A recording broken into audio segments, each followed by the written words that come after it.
Buenos días, bienvenidos a la cátedra abierta en homenaje a Roberto Bolaño. Hoy día continuamos con nuestro ciclo donde celebramos los 20 años de publicación de Los Detectives Salvajes.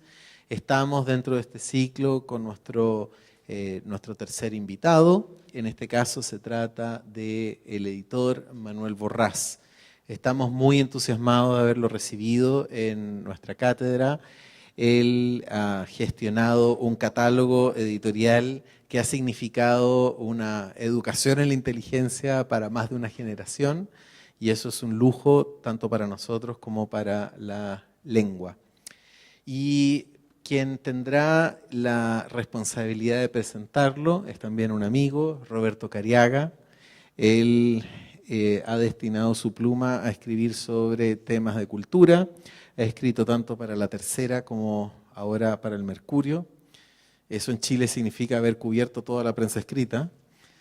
Y también es autor de un estupendo y documentado libro sobre la vida del poeta Rodrigo Lira. Dejo con ustedes ahora a Roberto Cariaga.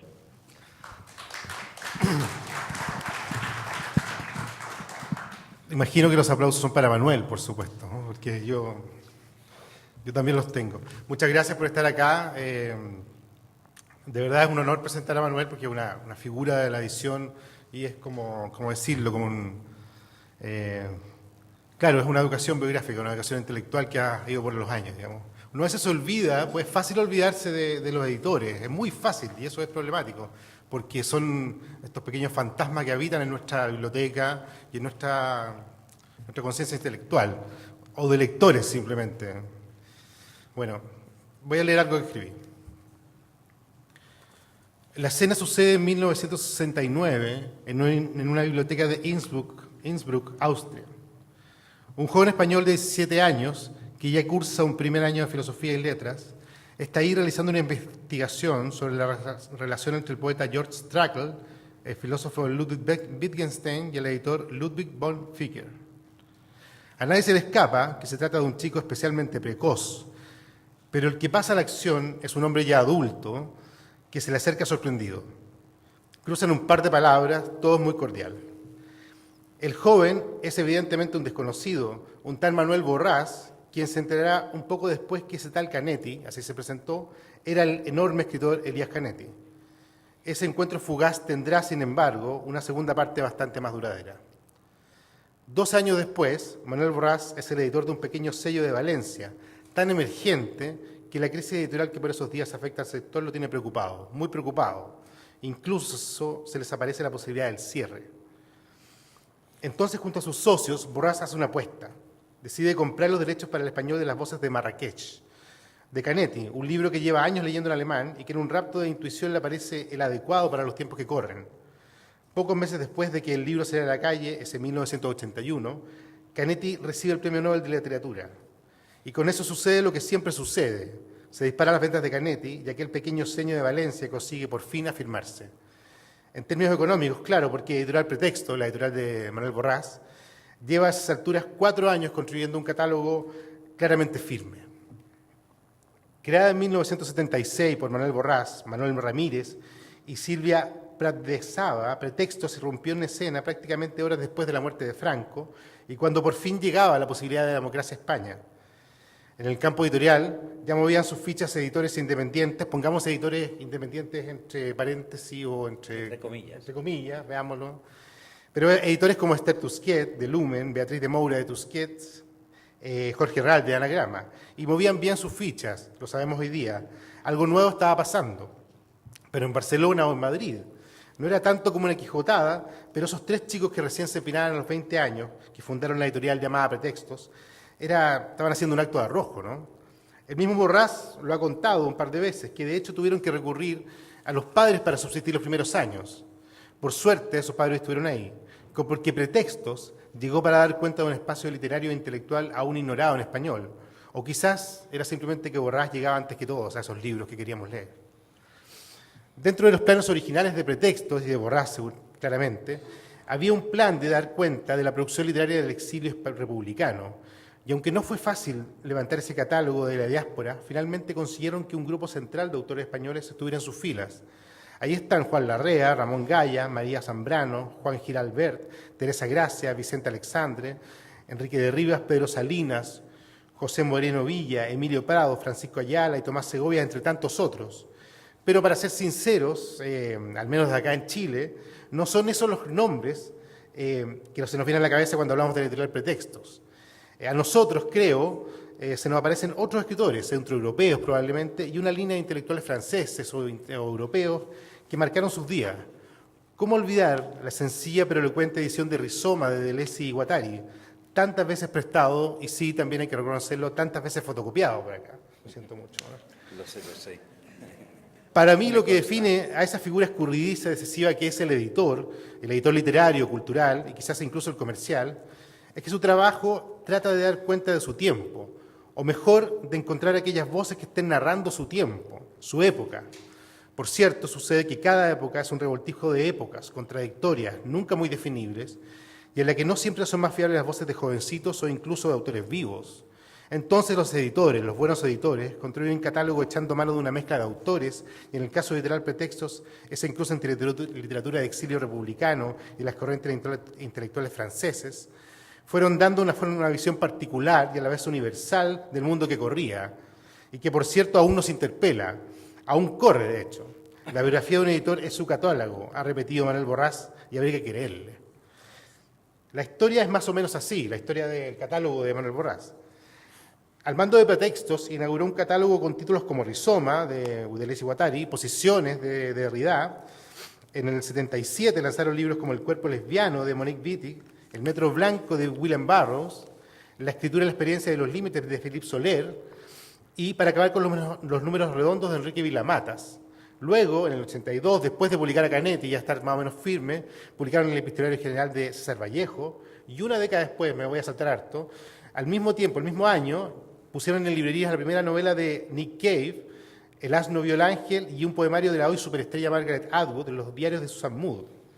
Por supuesto, este es muy antojadizo y mezquino listado de títulos de una editorial que ha publicado más de 1.500 títulos. La biografía de Manuel Borrás también está compuesta por libros de Andrés Tapielo, Elfriede Jelinek, William Yates, Juan Bonilla, Emil Cioran, Hugo von Hofmannsthal, Karl Kraus, Margot Glantz, Marco Lowry, Kipling, Caballero Bonal, Eugenio Montale, Patrick Modiano, Paul Auster y tantos más. Disculpen la enumeración de autores, pero supongo que entre ellos hay una clave para leer al hombre que hoy nos visita en la Cátedra Bolaño. Yo no me atrevería a hacer esa lectura, a entenderla por lo menos, pero quien quiera hacerla debería sumar un par de datos como estos. Desde muy niño, a Manuel, su madre le leía a Antonio Machado y Juan Ramón Jiménez, y llegó a entender lo que era América a través de los poemas de Rubén Darío. Habría que saber también que para Manuel Borrás la edición es un trabajo de soledad absoluta, en la que se encuentra con otro solitario, un solitario mucho más frágil que es el escritor. También habría que saber que un editor, para Manuel, es un ser un poco intemporal, digamos, o bien que debe evitar creer sistemáticamente que su misión es crear un nuevo orden, que está descubriendo algo, que, como hace unos días nos decía en una entrevista al sitio Ojo en Tinta, el sitio chileno, hacer un libro es fácil y editar en sentido estricto es muy difícil. Que después de 42 años publicando libros al frente de Pretextos, Manuel Borrás tiene una política de mercado inesperada. Jamás lo veremos en la Feria del Libro de Frankfurt. Alguna vez dijo, ¿cómo se puede pagar adelantos millonarios por algo no escrito? ¿No es eso repugnante? La maldita cuenta de resultados lo ha pervertido todo. Repitamos la cifra, 42 años. 4 décadas lleva Pretexto editando libros que dan cuenta de una época que, como sabemos, ha estado marcada por crisis políticas e intelectuales. Los libros de Pretextos, tanto su poesía como su narrativa y ensayos, son la puesta en escena de esa crisis. Pero paralelamente, otra crisis ha tenido curso. La industria editorial en la que nació Manuel Borrás es completamente distinta a la que hoy vivimos. El mercado ha sido especialmente salvaje en ese sector, y los sellos que hoy surgieron en los 70, en España como faros para toda la lengua, como Lumen, Tusquets, Anagrama, fueron absorbidos por los gigantes que, entre otras cosas, amenazan con borrar las sutilezas y diferencias intelectuales que recoge el libro. La independencia, de nuevo, entre paréntesis, entre comillas, es una bandera que parece, o creemos hoy día, que está exclusivamente en manos de los nuevísimos editores, mientras los viejos, los de 40 años, están en retiro. Pero Pretexto sigue firme. No es el único, por cierto, pero hoy es uno de esos faros sólidos y distinguidos al que recurrimos confiados. Por supuesto, yo no soy el primero en empezar esto ni decir esto. Por su labor editorial, Manuel Borràs fue galardonado en 1997 con el Premio Nacional a la Mejor Labor Editorial en la Feria Libor, y en 2008 recibió el Premio Fielder en la Feria de Guadalajara. Más allá de esos premios, Borràs es parte de esa estirpe cada vez más rara de los editores que entienden que el libro es un bien esencial al cual dedicar la vida, y contar con su presencia hoy día en Chile es un privilegio, especialmente cuando el mercado editorial local está en una objeción increíble, especial, digamos. No hay que ser adivino para saber que nos puede dar un par de consejos sobre el tema. O quizás, y esto a mí me inquieta personalmente, pueda contarnos algo del pasado, algo muy preciso, responder una pregunta. ¿Qué fue lo que encontró Manuel allá en 1969 en Innsbruck investigando sobre Trakl y Wittgenstein?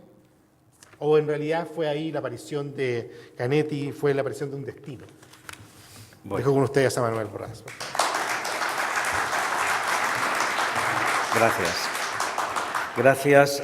Antes de contestar a tu pregunta, Roberto, muchas gracias por tu presentación. Tengo clarísimo que si necesito un día un negro para escribir mi biografía, te voy a contratar. Todo lo que has dicho se ajusta a la verdad, es decir, a mi verdad particular, y desde luego quiero hacer público agradecimiento a la Cátedra Abierta Roberto Bolaño por haberme traído, y en concreto personalizada en mi querida amiga Cecilia García Huidobro, a la que le doy las gracias más sinceras. También, por supuesto, la presencia de todos vosotros, entre los que distingo caras ya de viejos amigos, caras de nuevos amigos, pero que espero que acaben envejeciendo también conmigo. En fin, muchísimas gracias, y para mí el privilegio, de verdad, Roberto, y os lo digo a todos vosotros, es estar en este país del que yo, por desgracia, tenía un recuerdo bastante gris, porque mi anterior y único viaje lo hice un año antes del plebiscito, y os podéis imaginar el Chile con el que nos encontramos, porque no venía yo solo, venía con otras 3 personas.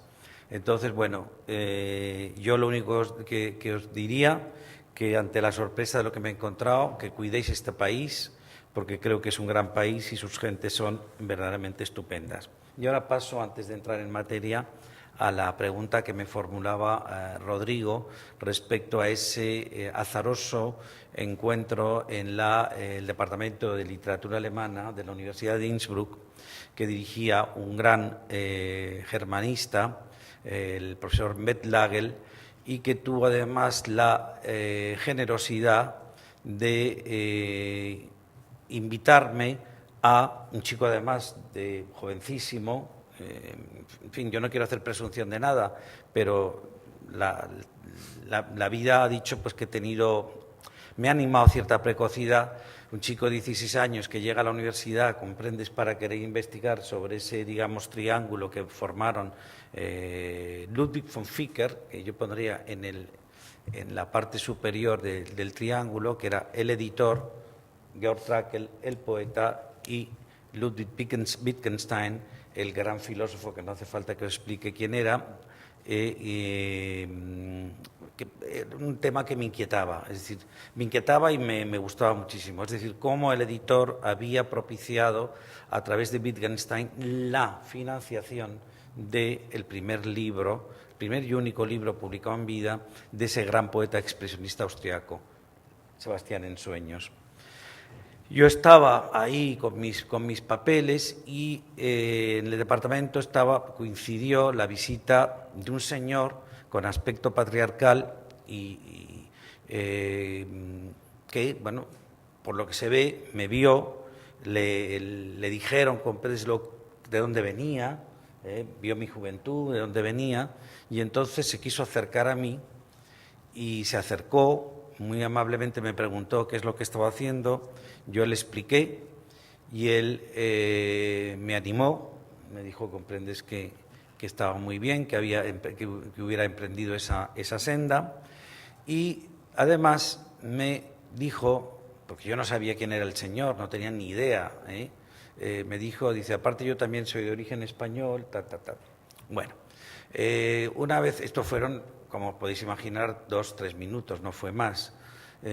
Yo cuando pasó esto, al día siguiente, al profesor Metlagel, le pregunté, oiga, ¿y quién fue este señor que me saludó ayer? Entonces él me dijo, hombre, es el gran escritor Elias Canetti, y usted que está interesado precisamente en ese periodo histórico y fundamental. Yo también tenía interés en una figura para mí central de lo que ha sido la cultura europea, que es Karl Kraus, que supongo que también será conocido de todos vosotros, y su revista Die Fackel.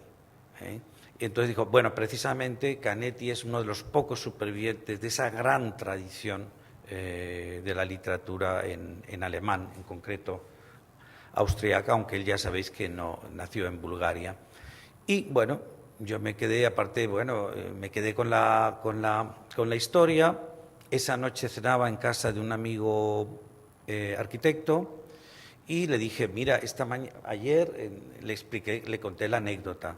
¿Cómo? ¿Que has estado con Elias Canetti? Y yo, pues sí, yo no sabía quién era, después me lo revelaron en el departamento, pero hombre, pero eso es un privilegio.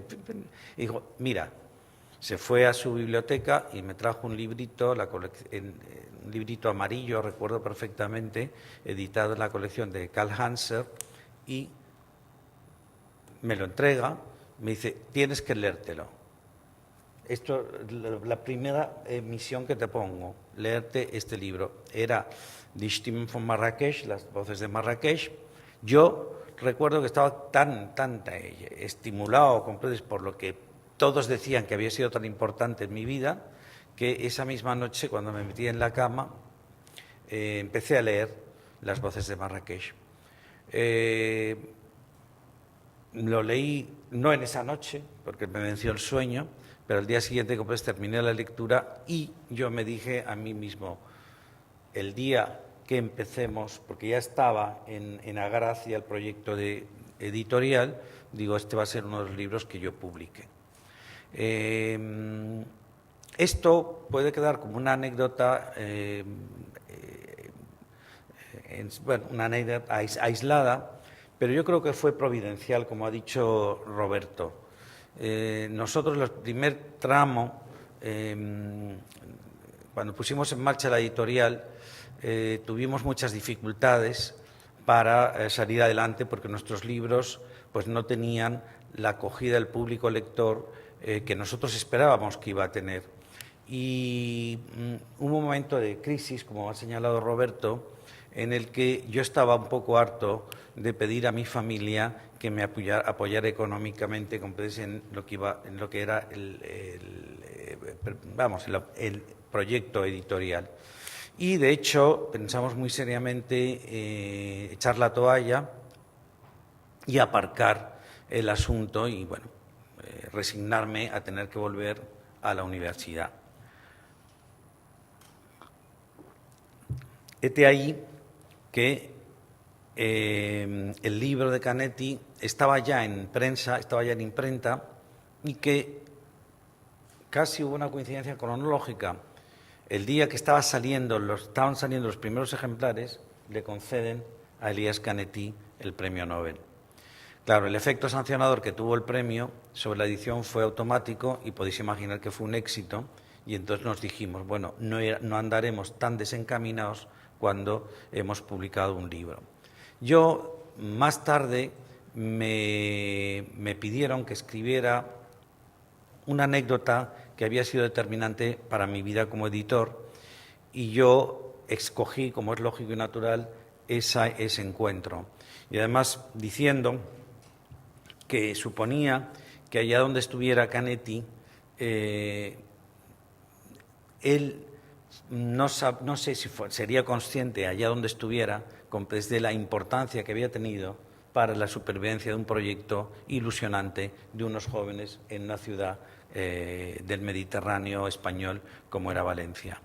Y yo creo honradamente que esto en cierto modo ha movido también mi vida siempre. Yo soy de la opinión que el azar no existe. El azar es la necesidad el azar es la conciencia de la necesidad y que lo único que se trata es por nuestra parte, de tratar de estar atentos a lo que está sucediendo en el exterior. Yo creo que eso es esencial, y es esencial para ser el editor de la naturaleza de la que somos nosotros, es decir, una situación de escucha siempre favorable respecto al mundo, respecto a la vida, respecto a los seres humanos, desde luego aceptando el efecto rectificador que también, muy de vez en cuando, nos aplica la realidad. Yo creo que hay que ser obedientes, comprendes, incluso a ese efecto rectificador, porque a veces comprendes, pues, en el mundo, nuestro mundo, es un mundo, en fin, no quiero prejuzgarlo en absoluto, pero es un mundo de intelectuales, y a veces los intelectuales pecamos de cierta soberbia.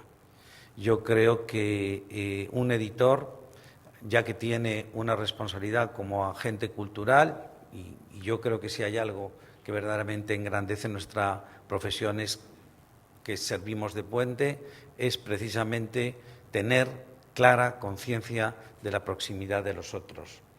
Y digo esto y lo subrayo porque la editorial Pretextos, quizá porque haya sido también, como Manuel Borrás y como sus dos otros colegas, amigos y socios, siempre hemos sido hemos sido demasiado por delante, cosa que tampoco es muy conveniente, porque, bueno, no sé si es conveniente, es decir, es conveniente ya con la acumulación de casi 45 años de ejercicio editorial. Yo, por ejemplo, esto no se lo recomendaría porque hemos pasado por ese Rubicón en absoluto a mis colegas más jóvenes, porque sé que eso es fatal, porque cuando tú estás apostando por una serie de valores, esos valores tardan en recibir la sanción del público lector y se da la paradoja que cuando reciben esa sanción, comprende, se hacen objeto del, digamos, iba a decir, del apetito, para dejarlo en unos términos más suaves, comprendes, de tus colegas y sobre todo comprendes de la industria editorial.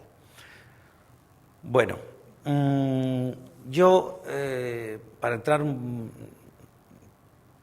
en materia os diría que para mí editar siempre ha sido compartir. Es decir, yo no entiendo la edición si no es un modo de compartir con nosotros algo que a uno previamente le ha sido de utilidad. Yo eso, por fortuna, lo aprendí de mis mayores y de mis maestros, y creo que es importante. Yo creo que es importante ese principio.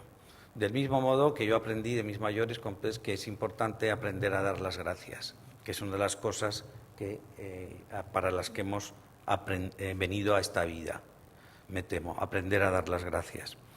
Yo tuve yo soy un ser muy afortunado, os lo digo con toda franqueza, porque tuve la suerte de nacer en el seno de una familia burguesa, liberal, con biblioteca, y eso que parece una tontería, pues francamente facilita las cosas. Es decir, yo tuve, como tú muy bien has indicado en tu magnífica presentación, tuve la suerte de tener acceso pronto a la literatura y además en mi madre tuve una magnífica guía junto a una cocinera que estaba empleada en casa de mis padres, que me contaba historias de una manera realmente maravillosa, y yo dije, ¿cómo no voy a acabar siendo ahora lo veo con perspectiva, ¿no? ¿Cómo no voy a acabar siendo un lector si yo estoy recibiendo la literatura por las dos vías naturales, que es la oral y la escrita? Yo a mi madre le debo muchas cosas. Entre otras, comprendes, la educación, y a mi padre, por supuesto. Mi madre es la única superviviente, el haber recibido una educación bastante firme y además siempre contemplando un horizonte ético en cualquiera de mis comportamientos, de mis gestos. Yo creo que por eso también he entendido siempre que editar era uno de los modos posibles de hacer pedagogía. Pero, al contrario de lo que se piensa habitualmente como pedagogía, yo me inclino más por el sentido que le dieron los antiguos griegos a la pedagogía. Es decir, si nos atenemos o profundizamos en el vocablo pedagogo, que viene del paidos, niño, y agó, es decir, yo conduzco, el pedagogo es aquel que conduce a los niños. Yo debo contaros una anécdota que creo que ilumina sobre este aspecto. Aunque os parezca mentira, yo tuve la intención de estudiar psiquiatría infantil. A mí me ha interesado siempre mucho el mundo de los niños. De hecho, he estudiado psiquiatría y psicología infantil por mi cuenta y riesgo, incluso ya siendo editor, y me di cuenta con el tiempo que yo, en el fondo, aparte de ser editor, también, en cierto modo, he ejercido la psicología infantil. Es decir, el editor está indiscutiblemente abocado a tener una relación con sus autores. Él, de hecho, firma, el editor que soy yo, ¿no? Él firma un pacto de amistad con la literatura que le obliga, por supuesto, a mantener una relación de sinceridad, de lealtad, y consecuentemente de sinceridad con sus autores. Es verdad que todo creador, yo no soy creador, os lo digo con franqueza, nunca tuve el prurito de escribir, quizá adolescente sí, pero te quiero decir que pronto, por fortuna, me di cuenta que yo no había nacido para eso, que la creación era una cosa mucho más seria y que reunía o respondía a unas características muy especiales y esenciales.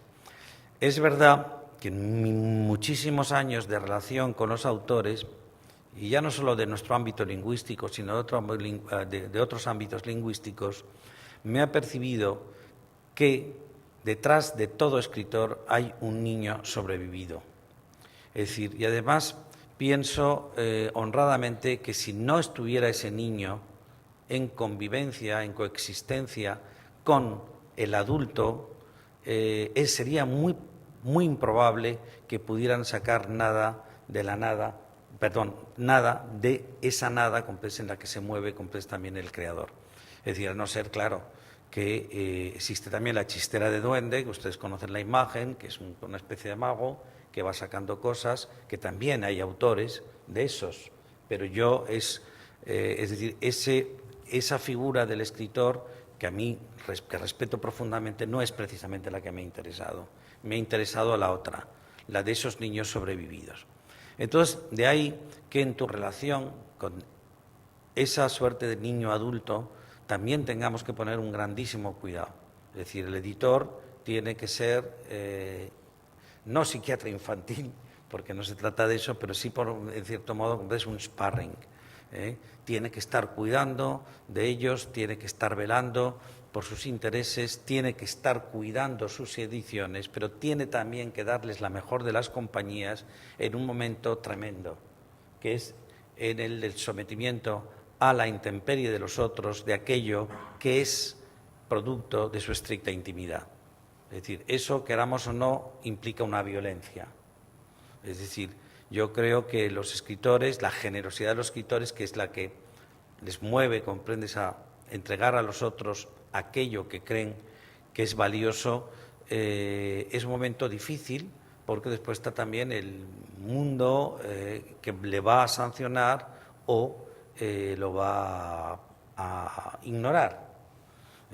Yo os puedo decir que después de 43 años de profesión he comprobado que no precisamente los mejores libros o aquellos que yo considero honradamente mejores libros son los que mejor suerte comercial tienen. Es decir, acaban imponiéndose, eso también os lo digo. Ya tengo también la suficiente perspectiva como para deciros, comprendes, que hay libros que en un principio se mueven como una especie de vacío y finalmente acaban recibiendo una sanción favorable. Yo esto lo he comprobado muchas veces, me da muchísima satisfacción, y ya no solo satisfacción por lo que uno ha hecho, que también, es decir, porque si por ejemplo hoy, en pleno siglo XXI, estamos reeditando libros que publicamos en los años 70 o principios de los 80, quiere decir que no íbamos tan desencaminados en la escogencia de aquellos títulos que nosotros fuimos eligiendo. Como tú muy bien has dicho, bueno, yo he sido además, insisto en esa figura, porque creo que si hubiera aquí entre el público algún joven editor o alguien que tuviera esa vocación, he sido una criatura muy afortunada, ya no solo por tener los padres que he tenido y los maestros que he tenido, sino también por la suerte que he tenido de encontrarme con personas como Silvia Prat de Saba y Manuel Ramírez, que han posibilitado el que pusiéramos un proyecto cultural, vamos a hablar más de un proyecto cultural que de una empresa, como Pretextos. O sea, yo creo que la edición literaria, si no va acompañada de un proyecto cultural, por regular que sea, después eso también sobre la propia experiencia, la propia práctica va modelándolo, pero yo creo que si no hay un proyecto cultural no hay absolutamente nada. Y es lo mismo que a lo que yo hago muchas veces referencia, es decir, si uno no apostara por valores no consensuados previamente, tampoco serviría de nada nuestra misión. Para eso está la edición industrial y para eso está el editor oportunista. Ojo, para mí tanto los industriales como los oportunistas me parece que están en su legítimo derecho de hacer de la cultura su propio predio y un lugar en el que conseguir una cuenta de beneficios abultada. Pero, por lo menos, yo no quiero que a mí y no solo por mí, sino por mucha gente como nosotros, no quiero que se equivoquen respecto a eso. Nosotros no hemos venido a eso, hemos venido a otra cosa. Os he dicho, tú has comentado también algo que, bueno, fue una frase que gozó de muchísimo predicamento y que se aplaudió mucho, lo de que el catálogo de un editor literario es el mejor libro que él haya podido escribir. Y no es simplemente como es el mejor libro que uno haya podido escribir, sino que al fin y al cabo se acaba constituyéndose en su propia biografía. Yo, si tuviera que escribir un día mi autobiografía, simplemente con ir enumerando, si lo articulara con cada una de las anécdotas que se derivaron en la confección de cada uno de esos libros, hubiera construido mi propia vida. Ese catálogo, lo que pasa es que hay que pasar también a establecerlo más formalmente. Ese catálogo está articulado, todo catálogo editorial, ya no solo el de Pretextos, por supuesto, está conformado por distintas colecciones. Hay que saber, yo creo, muy bien armonizar esas colecciones, es decir, que ellas sean un poco como, si dijéramos, la columna con sus ramificaciones, pero que tratar, en la medida de lo posible, porque eso se consigue con el tiempo, de que todo esté interconectado. Es decir, que haya una relación natural y distendida entre las partes que constituyen ese catálogo. Es decir, nosotros, por ejemplo, creemos que yo no he creído nunca en las disciplinas, en el amplio sentido de la palabra, pero en lo que se ha dado a llamar disciplina, es decir, filosofía, literatura, ciencia. Yo creo que la gran literatura, es decir, la gran filosofía, está interrelacionada. De hecho, nosotros cuando comenzamos a publicar libros, nosotros no distinguíamos formalmente las colecciones. Es decir, era una colección única donde se publicaba indistintamente filosofía, poesía o narrativa o incluso historia de las ciencias, como fue el primer libro que puso pretextos en circulación. ¿Y por qué no queríamos establecer la diferencia? Porque pensamos que realmente, es decir, si hay algo ahí verdaderamente útil, está interrelacionado. Es decir, yo no creo que existan, comprendes, disciplinas aisladas. Claro, esto es difícil, ya que pienso que el editor tiene que ser un pedagogo, es difícil encajarlo también en el mercado. Es decir, nosotros empezamos a establecer colecciones cuando nuestros comerciales nos dijeron: no, Manuel, esto es muy difícil porque los libreros no saben tampoco cómo orientar. Una vez, claro, al principio sí, pero después, una vez la editorial empezó a cobrar ya fuerza, no era fácil. Bueno, nosotros esto rectificamos, pero lo que sí que procuramos es que hubiera, ya os digo, que una interrelación íntima entre aquellos autores que publicábamos del mundo, por ejemplo, de la poesía, con la filosofía, etcétera, etcétera, etcétera. Y yo creo que eso también es algo que ha singularizado enormemente nuestro catálogo. Volviendo un poco a lo de, y no querría esto extenderme demasiado, porque lo que me gustaría también es que hubiera un debate, bueno, un debate no, que intercambiáramos experiencias y que me preguntarais lo que quisieseis. Yo, cuando hablo de pedagogía, hacer pedagogía, y en el sentido clásico, en el sentido helénico, me estoy refiriendo a que es muy importante que el editor sepa, con aquello que está ofreciendo a los lectores, crear estados de perplejidad en los otros. Porque de todos es conocido, y sobre todo desde la buena pedagogía, que eso es lo que procura y facilita la transmisión de un conocimiento en los otros. Esa facilidad que se nos da también nos implica éticamente. Es decir, el editor tienes que escoger entre mucho una parte de ese todo. Y tiene que ser muy cuidadoso a la hora de elegir esa parte y someterlo a la intemperie de los otros, porque a veces también se pueden malograr cosas, incluso os diría que vidas. Cuando yo soy, además, de la opinión, comprendes que un libro lo que puede, y de hecho tengo testimonios, que no viene al caso porque entonces nos podríamos dilatar con todo esto horas y horas y horas, de hasta qué medida libros, ya no solo publicados por pretextos, aunque también han salvado la vida de determinadas personas. Yo creo que esto es algo muy hermoso que podemos también propiciar los editores. De ahí que tengamos que tener mucho cuidado y, desde luego, ser muy rigurosos en la aplicación de un criterio de excelencia. Yo no sé, necesitaría muchas horas para seguir comentando cosas. Yo creo, bueno, por ejemplo, Roberto hacía mención a lo de independencia con comillas. Lo de editores independientes fue un término que sacó de su chistera de duende un querido colega al que considero mi hermano mayor, Jorge Herralde. Él decía que los independientes, aparte, éramos los últimos mohicanos en esto, comprendes, de la edición.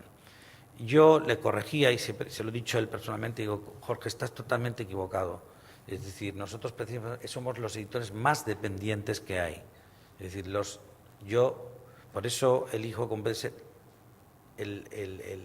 la fórmula de literario. Y somos más dependientes que hay porque dependemos necesariamente de una cuenta de resultados. Y dependemos de los bancos. Es decir, dependemos, comprendes, que se nos fíe, que no se nos fíe y tal. Cuando los grandes grupos editoriales, como de todos he sabido, precisamente su negocio exclusivo no es el hacer libros. El hacer libros es una parte alícuota en una estructura empresarial mucho más compleja. Y esos son los verdaderamente independientes. Es decir, tienen la plata suficiente para hacer lo que les dé la gana y colorizar también, comprendes, un espacio, el espacio de los libros. Yo creo que la responsabilidad, y con esto termino, la verdad es que tengo el sentimiento que me deja muchas cosas. De hecho, aquí traía un guión, y hay muchos temas que tratar, pero igual pueden salir a lo largo de nuestra conversación. Y termino diciendo que también es la responsabilidad de todos vosotros, de los escritores y de los lectores, el preservar un espacio de bibliodiversidad necesario como son las librerías. Y yo creo que preservar ese espacio también es sabiendo exigir a los profesionales del libro aquello que eligen para sus vidrieras, para sus mesas de novedad, etcétera, etcétera. Yo creo que en el continuum que establecemos nosotros entre autores, editores, lectores, es necesario también es saber escoger a los otros.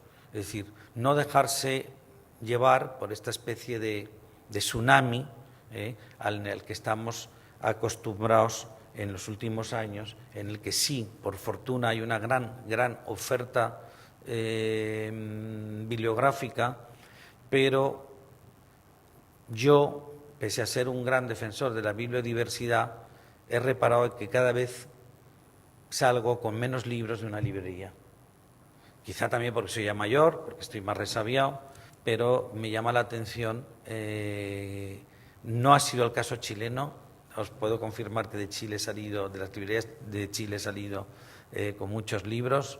Me llevo, yo creo que una maleta de literatura chilena y gustosamente. Y debo deciros también otra cosa. Me he encontrado unos grandes profesionales que incluso envidiaría para España. Con esto no quiero decir que en España no haya profesionales del libro y que no haya buenos libros, los hay, pero es algo que está en remisión. Y otra cosa que les digo para terminar, quieran a sus escritores, porque a mi juicio los países que no cuidan y quieren a sus escritores son países enfermos. Nada más, muchas gracias.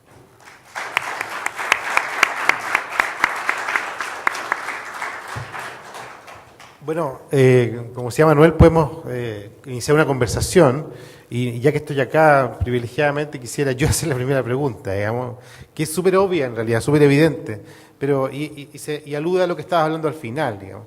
Hoy día estamos en una situación del mercado editorial muy convulsionada, ¿no? Por lo menos en Chile vivimos un momento de esplendor de las editoriales independientes o microeditoriales, las pequeñas editoriales.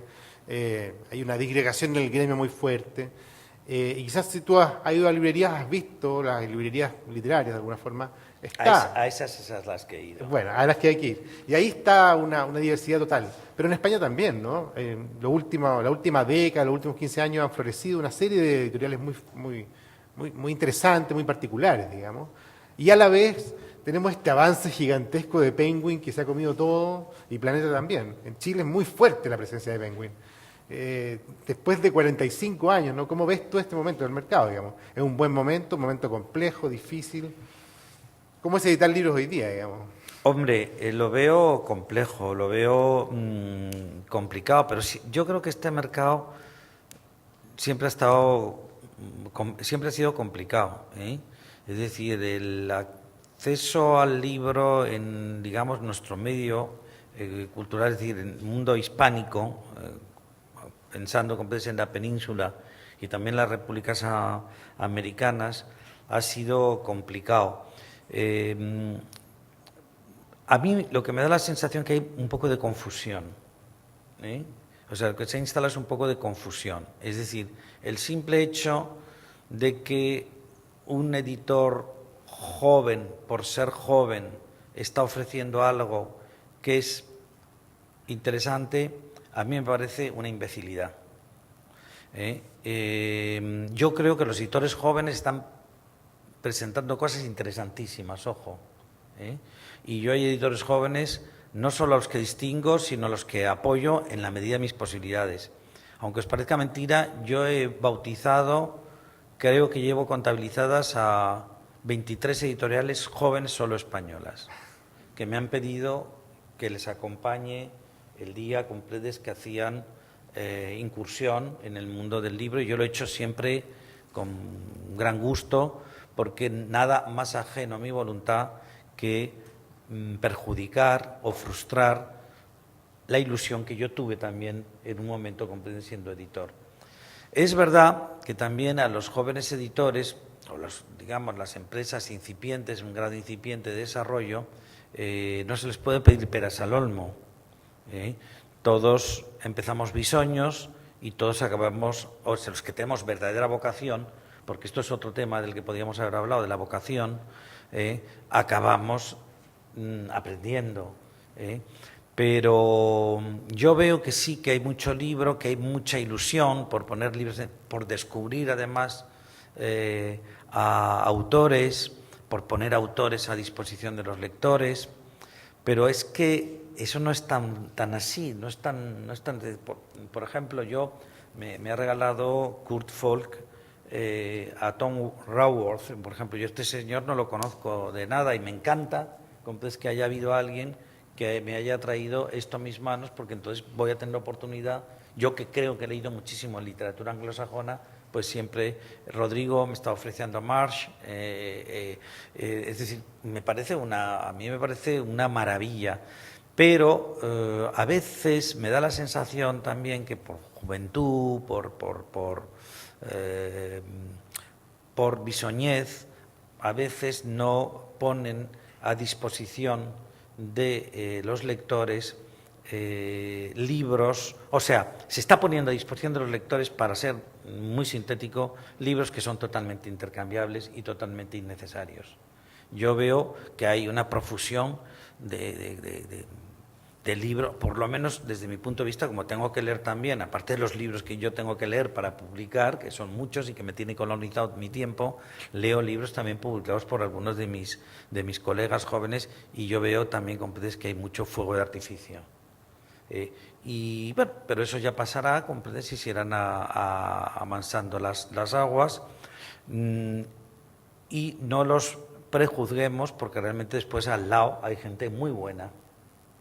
Yo me he dado cuenta que hay gente muy buena, muy vocacional, y que ojalá nos tomen el relevo cuando corresponda. No sé si contesto a tu pregunta. Sí, totalmente. Por favor, ¿hay una pregunta? Acá hay micrófono disponible. Álvaro Izama, el escritor y director de la Escuela de Literatura. Gracias, Manuel, por la conversación y por las reflexiones. Te quería preguntar una cosa muy pequeña. ¿Cuán importante fue trabajar desde Valencia y no desde Madrid y Barcelona, pensando justamente que quizás la geografía también permitía esa independencia o un muro respecto como a ese ruido del mundo del cual tú un poco te has referido? Sí, Álvaro. Mira, editar desde lo que se llama, para mi juicio, despectivamente la periferia, siempre es complejo. Tú sabes que en mi país ha habido dos centros tradicionales de la edición, que ha sido Barcelona en primer lugar y Madrid. Hoy están a la par, y el resto, bueno, sí, de vez en cuando salía en provincia, algún negocio editorial que se caracterizaba por una supervivencia casi mínima. Yo creo que nosotros nos hemos constituido para mal, en este caso, como es un rara avis en ese medio. Así es tanto que yo llevo viviendo en Madrid hace 35 años. Yo me tuve que ir a Madrid, porque Madrid era donde se cortaba, en fin, una expresión española muy bruta, que es donde se cortaba el bacalao, es decir, donde se dirimían las cosas. Y además, si tú no estás en Madrid o en Barcelona, tampoco tenías ascendente posible en la prensa. Y es muy importante también, bueno, hoy ya no tan importante, porque no sé cuál será el caso chileno, pero desde luego ante la ausencia absoluta de crítica, nadie se cree lo que dicen los periódicos. Que eso es una de las cosas que yo también me hubiera gustado tratar in extenso, que es la importancia que tiene la intuición en un editor frente a la información.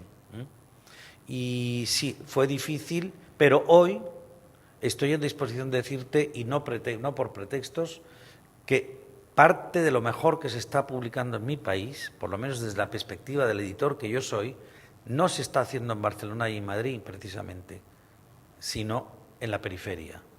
Es decir, yo creo que hay grandes editoriales desde A Coruña, Galicia, pasando por Bilbao, Sevilla, Zaragoza, grandes editoriales te digo desde el punto de vista mío. Es decir, las grandes son las otras, pero que son grandes por tamaño y no por la grandeza que hacen, de lo que hacen, ¿no? ¿Contesto a tu pregunta, Álvaro? A ver, Paulo. Hola, gracias, Manuel. Recién decía justamente que destacas en la edición la intuición versus la información. Si puedes profundizar un poco en eso. Sí, mira, yo te hablo por mi experiencia y me di cuenta en mi periodo de formación, que ya te diría que casi en mi periodo de formación. Es decir, yo empecé a percibir que la información no era neutral. Es decir, la información tenía un componente interesado, enorme, y además eso no era un hecho aislado en mi cultura, en la cultura de la península ibérica, sino después cuando fui conociendo mundo y conociendo la prensa internacional, me di cuenta que ocurría otro tanto.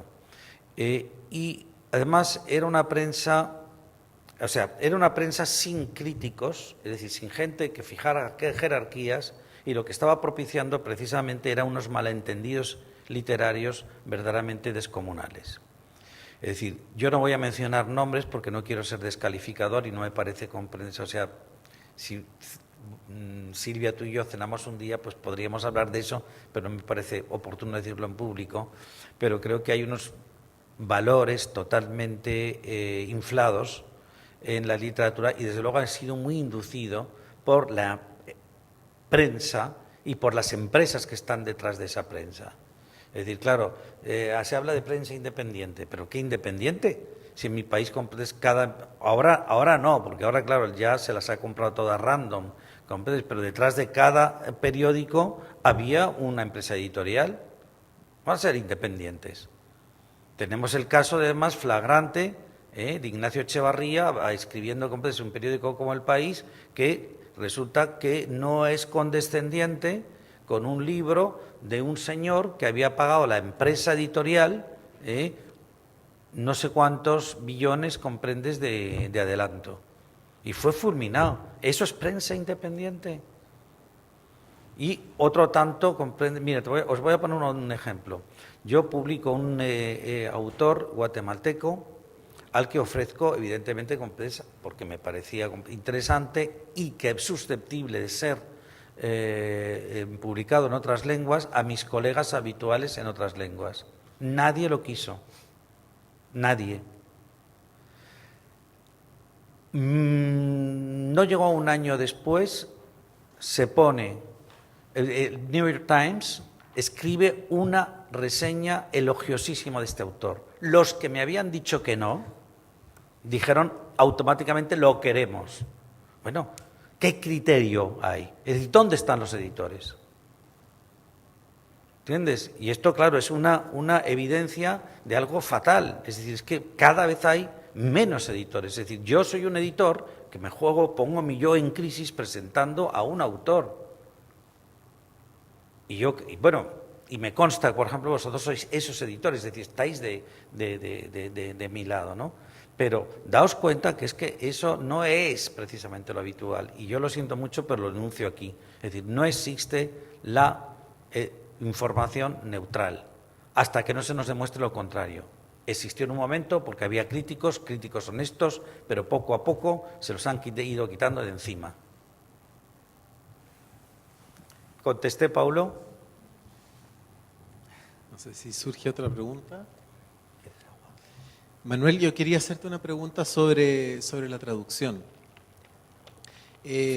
Adelante, Rodrigo. Sucede que nosotros en América, cuando leemos, digamos, traducciones de otras lenguas, a menudo estas traducciones vienen por el sedazo de España. Ujú. Y por lo general las traducciones españolas tienden a tener un fuerte acento español, cosa que nosotros toleramos sin ningún problema, pero de alguna manera nos queda la sensación de que se borran los demás españoles. Las demás formas de aproximar. Me temo que sí.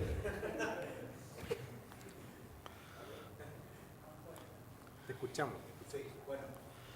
Entonces, pero también existe la práctica editorial, y esto no sé si se culpa, digamos, de España o es de alguna manera una flojera por parte de los agentes literarios de otras lenguas, que se diseñan los contratos de publicación,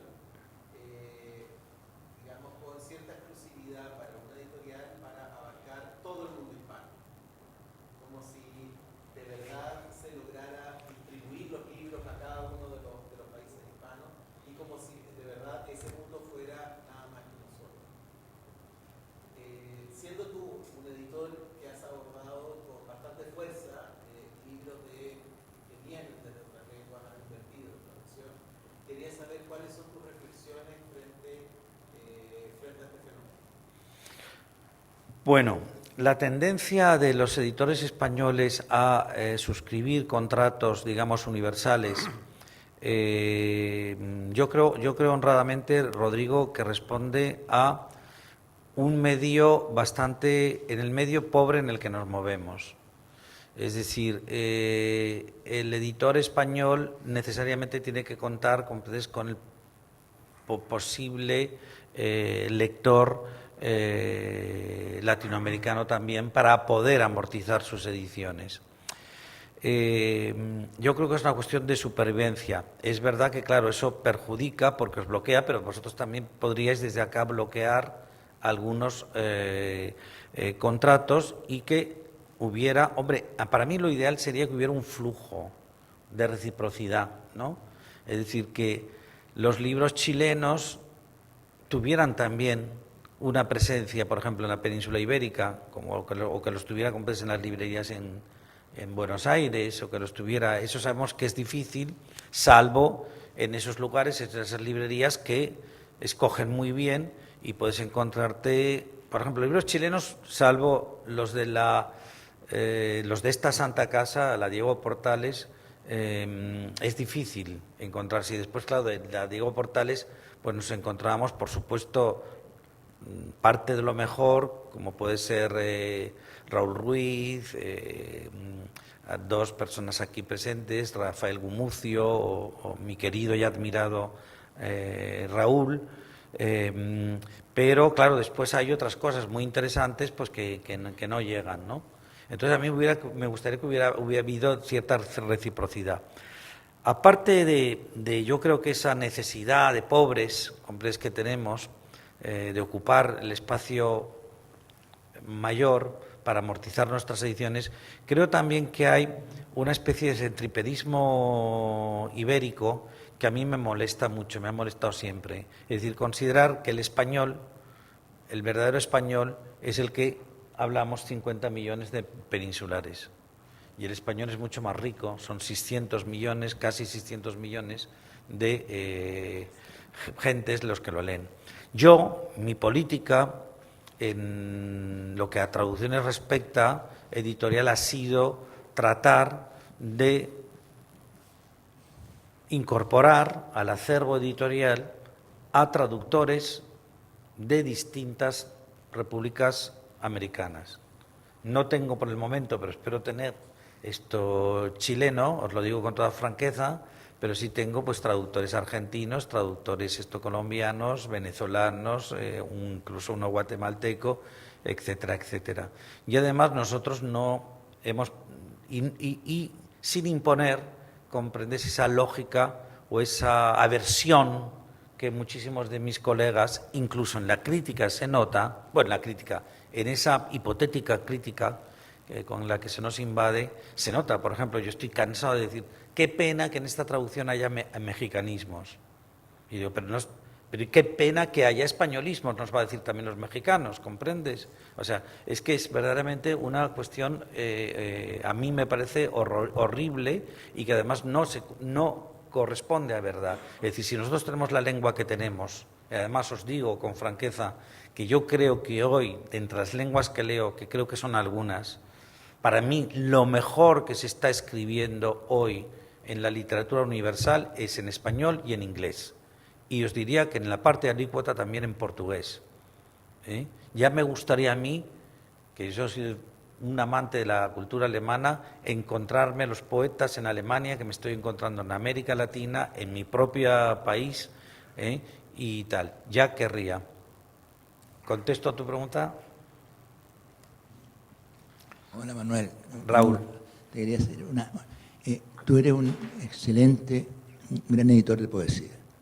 Gracias. Sin embargo, yo te quería preguntar si tú puedes ir contra tus gustos, de pronto. O sea, en el sentido de que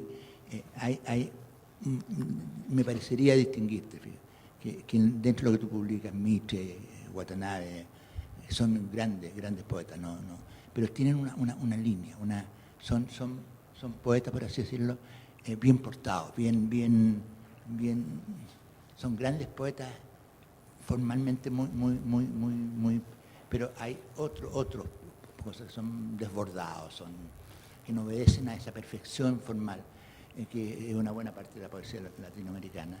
Entonces, si tú te reconoces con un patrón de gusto, por así decirlo, en general, si podrías ir contra ese patrón de gusto de pronto. Sí.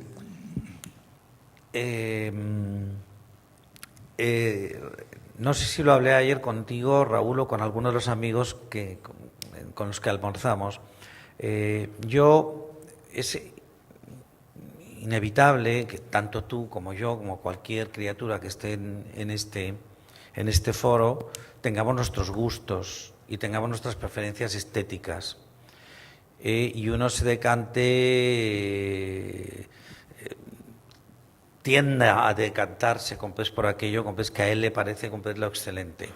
De todos modos, yo creo que un editor de nuestras características, de nuestra naturaleza, al menos eso es lo que yo predico, comprendes, en los seminarios en los que soy invitado, comprendes, para hablarles a los jóvenes editores, tiene que procurar dejar también sus gustos un poco de lado, porque vivimos una sociedad, por fortuna, poliédrica, también en literatura, y hay distintas tendencias estéticas que, aunque no sean las que uno prefiere, son muy interesantes y tiene que tener también el oído aguzado para tratar de incorporar a su acervo editorial lo mejor de cada una de esas familias.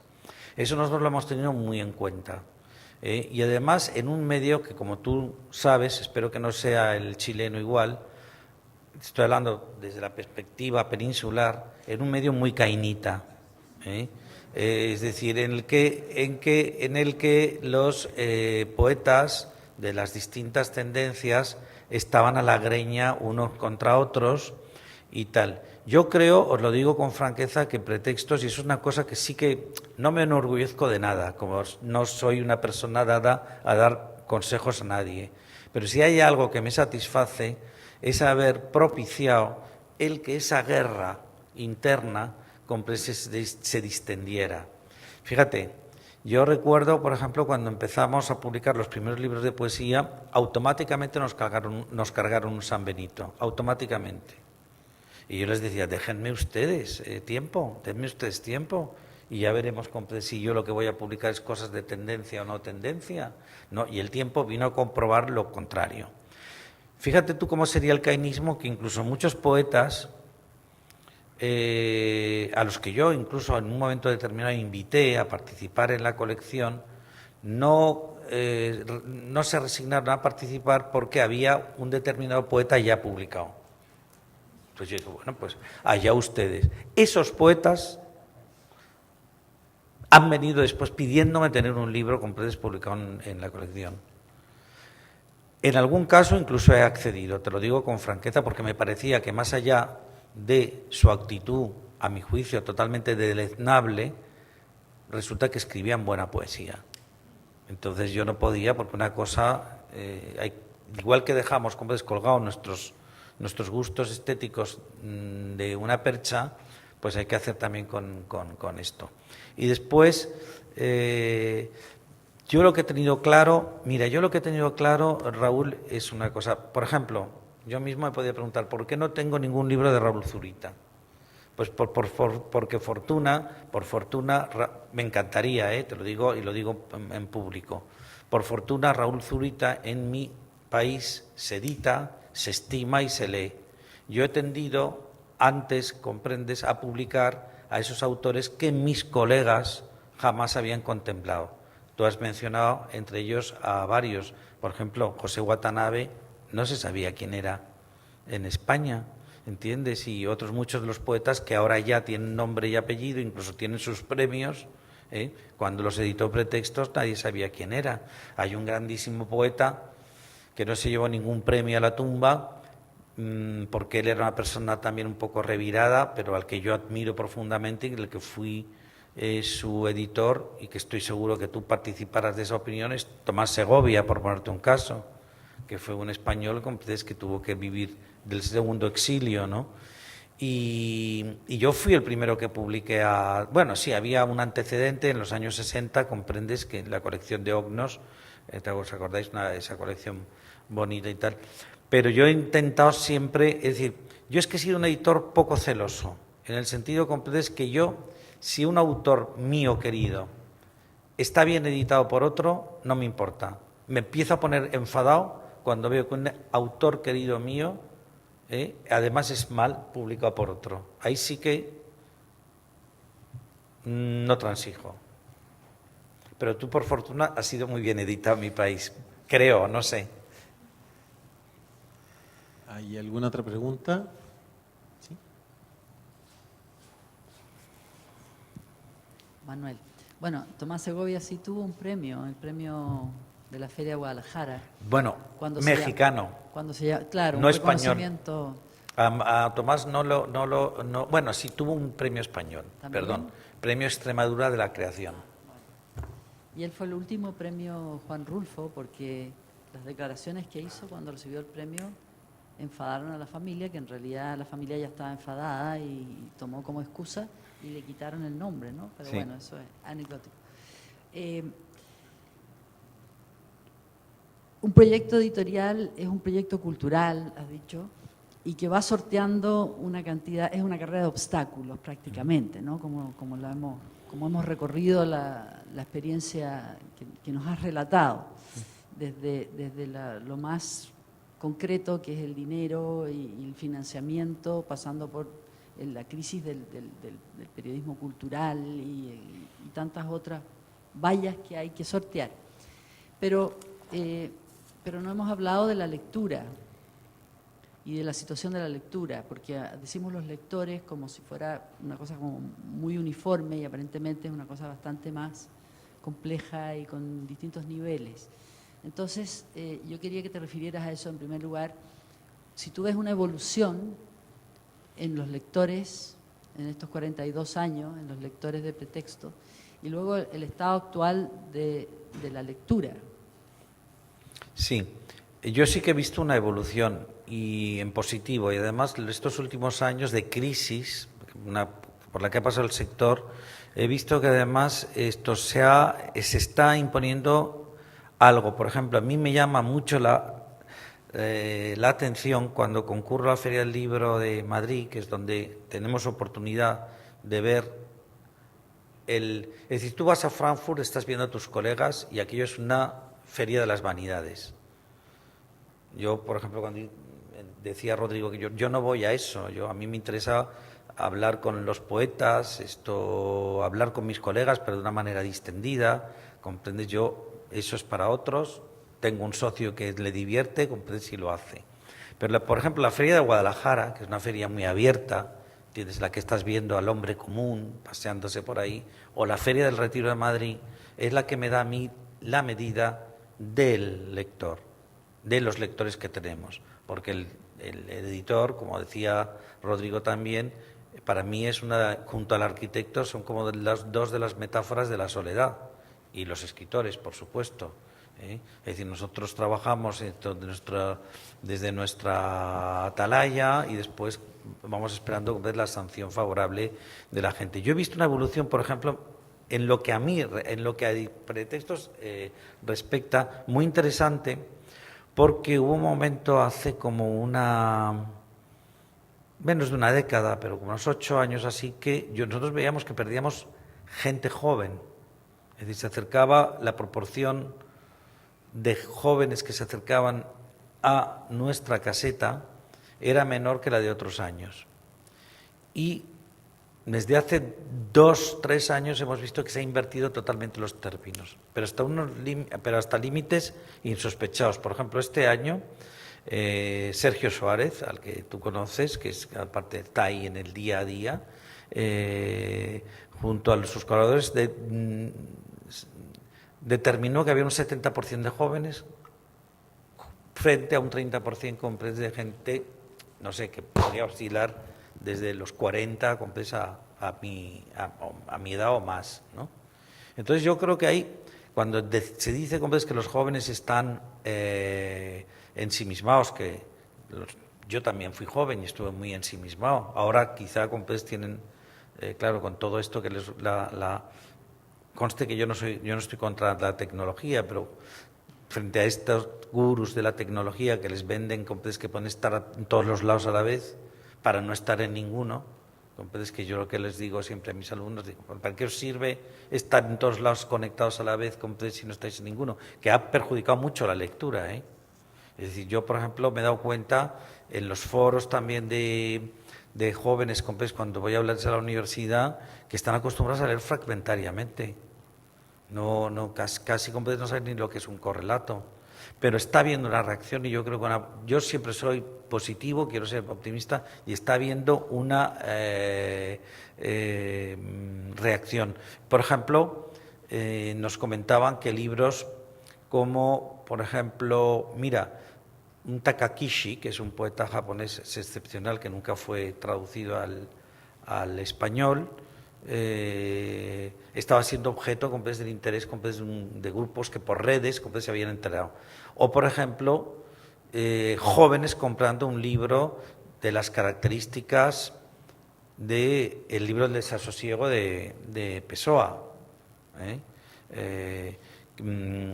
cuya edición, como sabéis, nuestra edición ha seguido, digamos, el criterio científico último, y yo creo que más o menos es la más fiable que hay por traducción y por completud, porque lo que hizo el pesoísta Jerónimo Pizarro es una cosa interesantísima, quitar todas las adherencias que de una manera gratuita habían sumado los Dita López y mucha gente con pessoana, porque no tenían tampoco los datos suficientes, pero con el descubrimiento de la última maleta de Pessoa, pues se supo que muchas cosas que se habían añadido a las ediciones anteriores del Pessoa pues no correspondían. Y Jerónimo lo que hizo fue limpiar de todas esas adherencias impropias y además incorporar aquello que no se había publicado porque se desconocía su existencia. Bueno, pues esta información que yo estoy dando, que es una información técnica de editor, resulta que hay gente joven que la tiene también. Entonces yo creo que estamos hablando de una minoría, pero yo creo que ahí hay elementos de confianza, como por ejemplo el otro día yo tuve en casa, que estaban de paso de viaje, a 2 muy jóvenes. Uno de ellos había sido colaborador mío durante un año, y otro amigo, y me dijeron que ellos se habían dado de baja de Instagram, de Facebook y tal y cual. O sea que estoy viendo que hay una reacción favorable frente a todas estas incursiones neocolonialistas que están, en cierto modo, también lapidando la actuación de nuestros más jóvenes. ¿Contesto tu pregunta?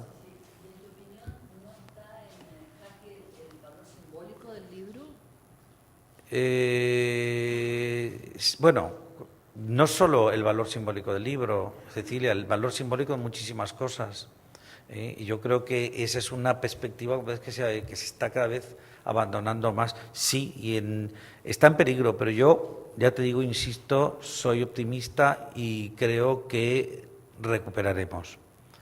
Lo que pasa es que para eso también vamos a tener que pasar por un purgatorio que a lo mejor comprendes es demasiado largo. Yo espero por lo menos tener la oportunidad de verlo en ejercicio, aunque a mí ya, no sé, espero que me quede. Vale, yo creo que moriré con las botas puestas, sin editor, pero ya veremos, porque las cosas tampoco están tan claras. Pero sí que es verdad que ha perdido parte de su valor simbólico, sí. Perfecto. Hemos llegado al fin. Esta parte me carga, tener que cortar las conversaciones en su mejor momento, pero supongo que de eso se trata, porque ahora, después del aplauso que le vamos a dar a Roberto y Manuel, podemos seguir la conversación más informal y también podemos prepararnos para el próximo invitado que viene el 23 de agosto, Sergio Chejfek, quien es el que cierra el ciclo dedicado a los 20 años de Los Detectives Salvajes. Así que por favor les pido un aplauso para Roberto y Manuel. Gracias.